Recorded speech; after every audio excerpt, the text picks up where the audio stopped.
សូមស្វាគមន៍មកកាន់ Channel Birod Cooking ថ្ងៃនេះ Channel យើងខ្ញុំមានមុខម្ហូបស្ងោរជ្រក់ស្ពៃឆ្អឹងជំនីជ្រូកបង្ហាញលោកអ្នកគ្រឿងផ្សំមានឆ្អឹងជំនីជ្រូកជ្រក់ស្ពៃ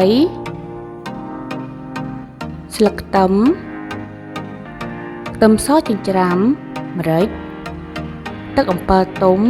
ដុំស៊ុបខ្នុរស្ករសអំបិលប៊ីចេង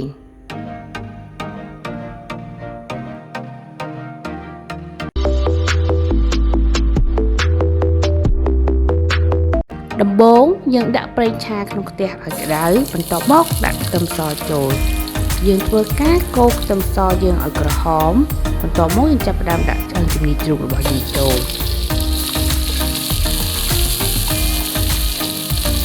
បន្ទាប់មកយើងចាប់ផ្ដើមដាក់ស្ករសអំបិលប៊ីចេងនិងដុំស៊ុបខ្នុរ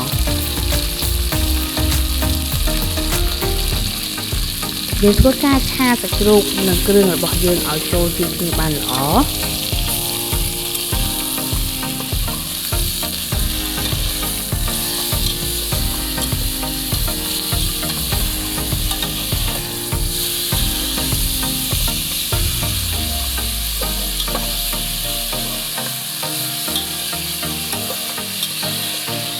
យើងធ្វើការឆាចុះឆាឡើងរហូតដល់សាច់របស់យើង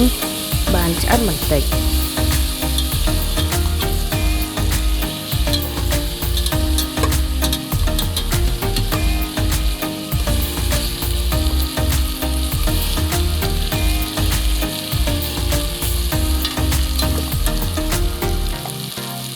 បន្ទាប់មកយើងចាប់ផ្ដើមចាក់ទឹកចូល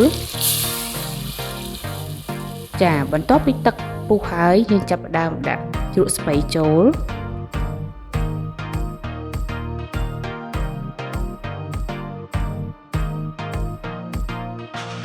បន្ទាប់មកយើងបន្ថែមម្រេចបន្តិច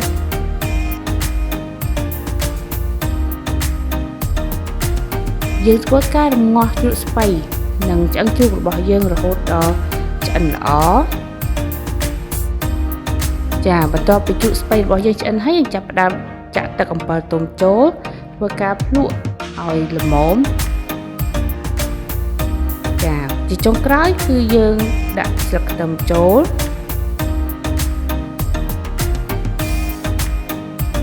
មុខម្ហូបស្ងោរជ្រក់ស្ពៃឆ្អឹងជំនីជ្រូកបានឆ្អិនរួចរាល់សូមចុច Subscribe និងសញ្ញារូបកណ្ដឹងដើម្បីទទួលបានវីដេអូថ្មីៗពី Channel យើងខ្ញុំ